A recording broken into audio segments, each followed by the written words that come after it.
क्या मोदी के नेतृत्व में भारत एहसान फरामोश हो गया है, या फिर व्यक्तिगत लाभ और राष्ट्रीय सेठ का धंधा इतना महत्वपूर्ण है कि भयंकर संकट में साथ देने वाले ईरान की दोस्ती और उसका एहसान भुलाया जा रहा है? जी हां, कहानी लगभग 30 साल पुरानी है, जब ईरान ने भारत को बचाने के लिए पाकिस्तान से दुश्मनी मोल ले ली। यदि उस वक्त ईरान हमारा साथ न देता तो शायद भारत आज उस स्थिति में नहीं होता जिसमें है, खासकर अर्थव्यवस्था को लेकर। उस वक्त हमारा मुल्क किस कदर संकट में था, इस बात का अंदाजा इतने से ही लगा लीजिए कि उस वक्त के विदेश मंत्री का एम्स में इलाज चल रहा था। बहुत बीमार थे, तबीयत बहुत खराब थी, फिर भी उन्हें भागकर ईरान जाना पड़ा, जान जोखिम में डालकर जाना पड़ा।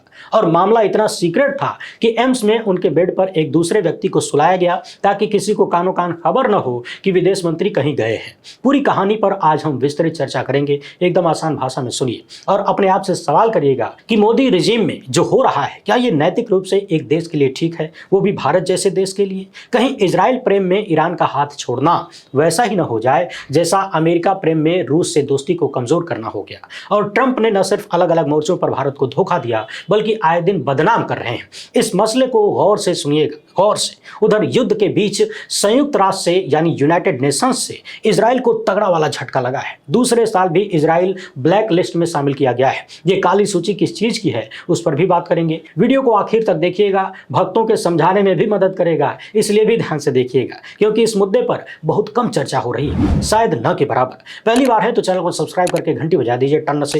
वीडियो को लाइक और शेयर करना जरूरी होता है आपके इस चैनल की मजबूती के लिए। और हाँ, यूट्यूब पर हमारा ये दूसरा वाला चैनल है, इसका लिंक हमने डिस्क्रिप्शन में और कमेंट बॉक्स में दे दिया है। वीडियो देखने के बाद इसे जरूर सब्सक्राइब करके घंटी बजा दीजिएगा। इस पर हमने बगैती एक्सप्रेस नाम से एक स्पेशल ट्रेन चलाया है, जब मौका मिले उसकी सवारी जरूर करें।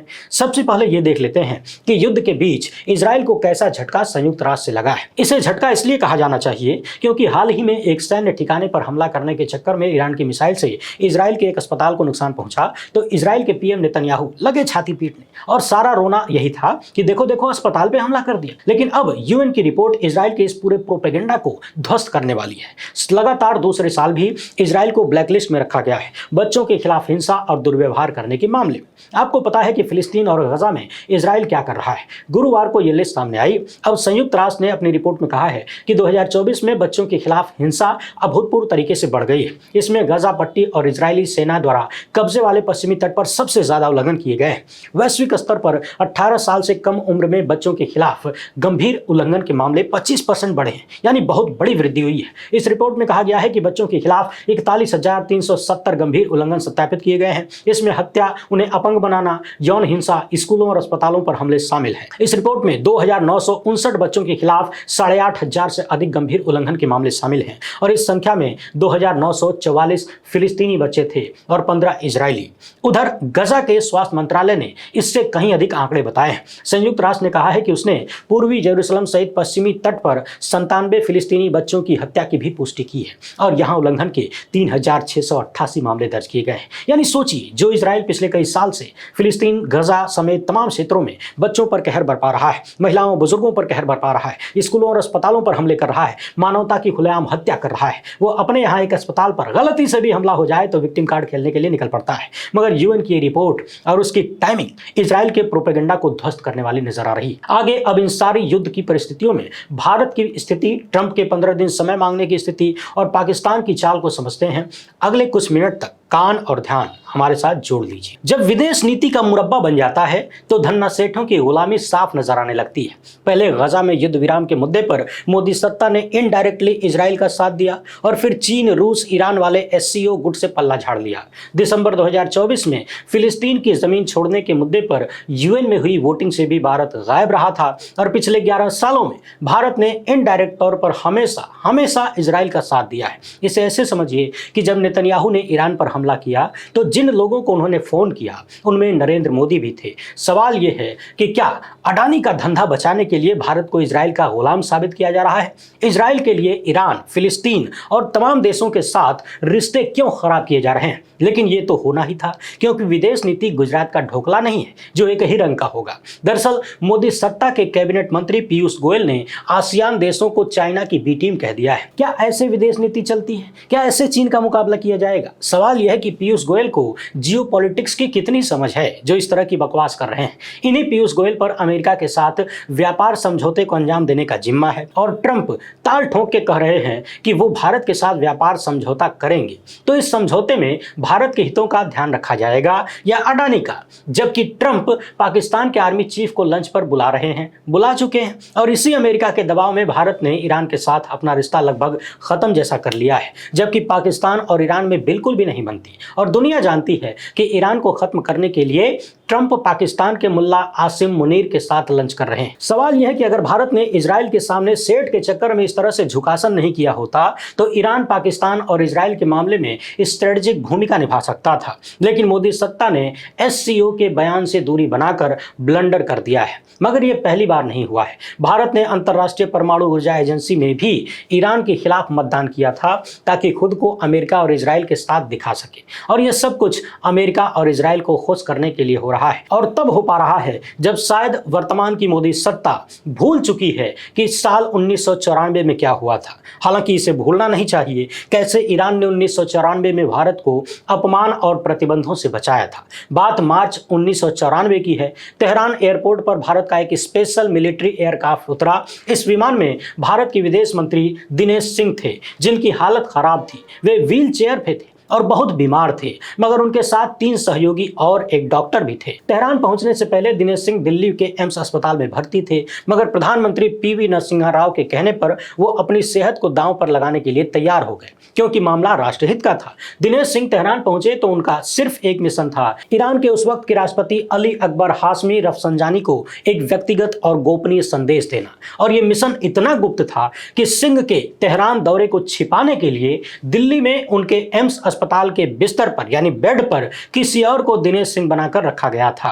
अब आप अंदाजा लगा लीजिए मामला कितना पेचीदा और कितना महत्वपूर्ण था। यह दिनेश सिंह के 5 दशकों के राजनयिक करियर का अंतिम मिशन था और शायद सबसे महत्वपूर्ण भी। कश्मीर टाइम्स के लिए इफ्तिखार गिलानी ने लिखा कि दिनेश सिंह के तेहरान दौरे से 2 साल पहले 1992 में भारत आर्थिक संकट के कगार पर था, विदेशी मुद्रा भंडार खत्म होने के कगार पर थी और भारत को अपने सोने के भंडार को गिरवी रखना पड़ा था। सोवियत संघ टूट चुका था और रूस भारत को राजनयिक समर्थन देने में असमर्थ था। दूसरी ओर इस्लामिक सहयोग संगठन यानी OIC अमेरिका और यूरोप की सह पर संयुक्त राष्ट्र मानवाधिकार आयोग में कश्मीर के कथित मानवाधिकार उल्लंघन के लिए भारत की निंदा करने वाला एक प्रस्ताव लाने की तैयारी कर रहा था। इस प्रस्ताव का मकसद भारत पर आर्थिक प्रतिबंध लगाना था और यह प्रस्ताव संयुक्त राष्ट्र सुरक्षा परिषद तक भी जा सकता था। अब इससे पहले कि हम कहानी में आगे बढ़ें, यह जान लीजिए कि OIC और IAEA की तरह UNHRC में भी फैसले सर्वसम्मति से लिए जाते हैं। नरसिम्हा राव ने इस बात को पकड़ लिया था और इस प्रस्ताव को रोकने के लिए उन्होंने ईरान से मदद मांगी।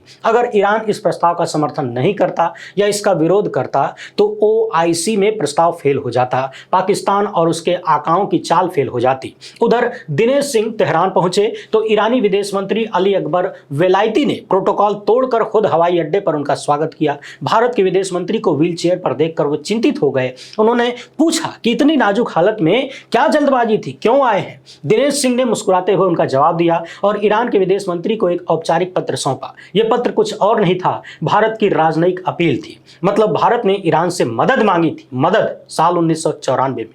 अगले कुछ घंटों में दिनेश सिंह ने बीमारी के बावजूद ईरानी नेताओं, राष्ट्रपति, विदेश मंत्री और ईरानी मजलिस के स्पीकर के साथ लगातार बैठकें की। कश्मीर पर भारत के स्टैंड को लेकर तेहरान को पूरी जानकारी दी, साथ ही ईरान से OIC के प्रस्ताव को रोकने की गुहार लगाई।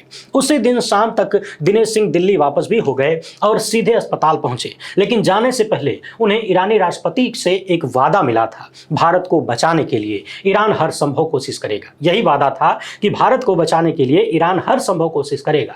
इसके बाद दिल्ली के लिए अगले 72 घंटे टेंशन देने वाले थे क्योंकि ईरान ने वादा किया था और भारत की निगाह OIC पर थी। फिर खबर आई कि ईरान ने OIC के प्रस्ताव को चुपके से रोक दिया। जिनेवा में जब पाकिस्तान ने प्रस्ताव को आगे बढ़ाने की कोशिश की तो तेहरान के इशारे पर ईरान के एम्बेसडर ने उसका समर्थन करने से इनकार कर दिया। ईरान का तर्क था कि कश्मीर मुद्दे को औपनिवेशिक शक्तियों के हस्तक्षेप के बिना सुलझाया जाना चाहिए। पाकिस्तान का प्रस्ताव ध्वस्त हो गया और कश्मीर मुद्दे को संयुक्त राष्ट्र के मंच पर लाने का पाकिस्तान का आखिरी सीरियस प्रयास भी फेल हो गया। मगर इस घटना का असर जबरदस्त हुआ। ईरान और पाकिस्तान के बीच दरार बढ़ने लगी। अफगानिस्तान के मुद्दे पर दोनों के बीच तनाव बढ़ता गया क्योंकि भारत भारत और ईरान ने काबुल के उत्तरी गठबंधन का सपोर्ट किया। यह गठबंधन पाकिस्तान के तालिबानी सहयोगियों के खिलाफ था। भारत और ईरान की इस जुगलबंदी ने इस्लामाबाद के होश उड़ा दिए और पाकिस्तान ने ईरान के इस कदम को विश्वासघात के रूप में देखा। इधर पीवी नरसिम्हा राव ने कश्मीर के मुद्दे पर भारत का पक्ष रखने के लिए किसी सरकारी मंत्री को नहीं बल्कि 2002 में नरेंद्र मोदी को राजधर्म का पाठ पढ़ाने वाले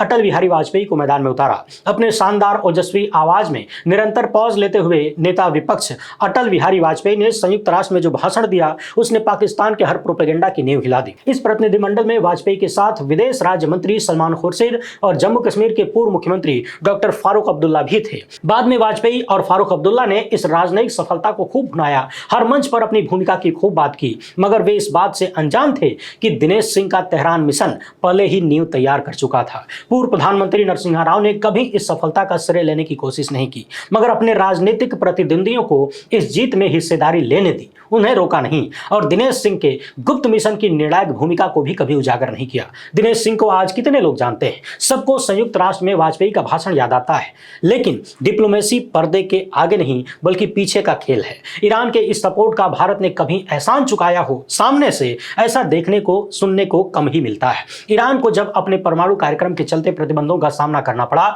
अमेरिकी दबाव में उसके तेल निर्यात को बैन किया गया, तो दिल्ली ने ईरान का साथ देने की बजाय वाशिंगटन और तेल अवीव का साथ दिया। भारत ने ईरान से तेल खरीदना बंद कर दिया। फिर नरेंद्र मोदी ने सऊदी और संयुक्त अरब अमीरात के शेखों से अपनी दोस्ती बढ़ाई। शेखों ने बदले में मोदी को सर्वोच्च नागरिक सम्मान दे दिया और जब ईरान ग्लोबल वर्ल्ड ऑर्डर में अलग थलग पड़ गया तो भारत ने तेहरान का साथ नहीं दिया। तेहरान का साथ नहीं दिया। मोदी सत्ता ने चुप्पी साधे रखी। शायद मोदी को सऊदी की चिंता ज्यादा थी, लेकिन ट्रंप के साथ पाकिस्तानी आर्मी चीफ के लंच के बाद अब मोदी को, प्रधानमंत्री को ईरान की याद आएगी, क्योंकि मिडिल ईस्ट जल रहा है। ईरान और इजराइल में जंग जारी है। इजराइल ने तेहरान के परमाणु ठिकानों सहित सिविलियन इलाके में हमले किए हैं और ऑपरेशन राइजिंग लाइन के नाम पर इजरायली फाइटर जेट ईरान के ऊपर हमले कर रहे हैं, जबकि अमेरिका और यूरोप के देश ईरान के हमले को नाकाम करने में इजराइल का साथ दे रहे हैं। पीछे से ही सही बात ईरान के सर्वोच्च धार्मिक नेता खामेनेई को मारने तक की होने लगी है। तेहरान में सत्ता परिवर्तन की बात होने लगी है और ईरान के सुर में बोलने वाला, खुलकर सामने से बोलने वाला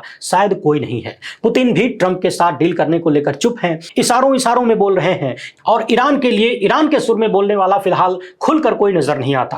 पुतिन चुपके से इशारा दे रहे हैं, ट्रंप के साथ डील करने को लेकर जरा चुप्पी साध रहे हैं और ईरान ने अपनी सुरक्षा के चलते रूस को यूक्रेन पर हमला करने के लिए ड्रोन देना कम कर दिया है। सवाल यह है कि ईरान इजराइल जंग का रूस से कनेक्शन है क्या? क्या कनेक्शन है? दरअसल यूरोपियन कमीशन की वाइस प्रेसिडेंट काजा कलास ने ही आज इसका खुलासा कर दिया। काजा ने लिखा कि 2027 तक रसिया के साथ गैस के आयात को बैन करने का प्रस्ताव हमने तैयार कर लिया है। यूरोप ने पहले ही रूस से गैस के आयात को कम कर दिया और अब हम इसे पूरी तरह से बंद करने जा रहे हैं। रूस अब यूरोप के खिलाफ एनर्जी को हथियार के तौर पर इस्तेमाल नहीं कर पाएगा। यूरोपियन कमीशन के उपाध्यक्ष के इस ट्वीट पर वरिष्ठ पत्रकार प्रकाश के रे ने लिखा कि इसीलिए अमेरिका और यूरोप को ईरान के तेल और गैस के भंडार चाहिए। अब आपको समझ में आ गया होगा कि रूस और यूक्रेन जंग का ईरान इजराइल जंग से क्या कनेक्शन है और कैसे ईरान का बचना ही रूस को बचा सकता है। इस बीच अमेरिकी राष्ट्रपति डोनाल्ड ट्रंप ने पाकिस्तान के सेना प्रमुख आसिम मुनीर को व्हाइट हाउस में लंच देकर हुजूर की नींद उड़ा दी है। इस मीटिंग में क्या बात हुई किसी को मालूम नहीं, सिर्फ अफवाह उड़ा दी गई कि ट्रंप शांति का नोबेल पुरस्कार चाहते हैं। मगर एक बात तय है कि इजराइल ईरान जंग में पाकिस्तान का रोल क्या होगा, उसके एयरपोर्ट और मिलिट्री बेस का क्या होगा। ट्रंप और मुनीर के बीच इस सब पर बात हुई होगी, क्योंकि ईरान और पाकिस्तान के रिश्ते सामान्य नहीं कहे जा सकते। दोनों देशों के रिश्तों में एक दूरी है। जबकि ऑपरेशन सिंदूर में मात खाने के बाद पाकिस्तान को अमेरिका से पैसे और हथियार की जरूरत है। सवाल यह है कि ईरान से 1994 का बदला क्या पाकिस्तान 2025 में वसूलेगा और क्या अमेरिकी सह के दम पर पाकिस्तान ऑपरेशन सिंदूर में मिली मात का बदला लेने की हिमाकत करेगा। ट्रंप और मुनीर की मीटिंग को इस चश्मे से भी देखा जाना चाहिए, क्योंकि 1947 में British chief of staff committee की एक गोपनीय रिपोर्ट में कहा गया था कि पाकिस्तान का इलाका रणनीतिक तौर पर सबसे महत्वपूर्ण है। अंग्रेज ये लिख कर गए हैं कि यूरोप और अमेरिका की रणनीतिक जरूरतें केवल पाकिस्तान के साथ समझौते से पूरी हो सकती हैं और यह रिपोर्ट आज भी उतनी ही महत्वपूर्ण है जितनी 1947 में। अब समझिए कि पाकिस्तान की भौगोलिक स्थिति क्या है। ईरान के साथ उसकी 909 किलोमीटर लंबी सीमा है, अफगानिस्तान के साथ 2640 किलोमीटर लंबी सीमा है और सबसे बड़ी बात कि मिडिल ईस्ट पाकिस्तान से काफी नजदीक है और दुनिया जानती है कि जब भी ग्लोबल दुनिया में संकट आया है पाकिस्तान ने उसका फायदा उठाया है और यह काम वो मोदी के आपदा में अवसर वाले नारे से पहले कर रहा था, पहले से करता आया है। 1979 में सोवियत संघ ने जब अफगानिस्तान पर आक्रमण किया तो जनरल जियाउल हक ने पाकिस्तान को पश्चिम की प्रॉक्सी लड़ाई का अग्रिम मोर्चा बनाया। साल 2001 में 9/11 हमलों के बाद जनरल मुशर्रफ ने तालिबान और अलकायदा के खिलाफ अमेरिका का साथ दिया, जबकि इन आतंकी संगठनों को पाकिस्तान ने ही खाद पानी दिया था। आज इजराइल ईरान युद्ध में पाकिस्तान फिर से एक रणनीतिक खिलाड़ी के रूप में उभर रहा है। ट्रंप और मुनीर की मुलाकात इसका सबूत है और मोदी G7 में ठहाका लगाते ही रह गए। सवाल यह है कि क्या अमेरिका ईरान के खिलाफ हमले के लिए पाकिस्तानी हवाई क्षेत्र और सैन्य ठिकानों का इस्तेमाल करना चाहता है? अगर ऐसा है तो मोदी सत्ता की विदेश नीति का चौराहे पर खड़ा होना तय है।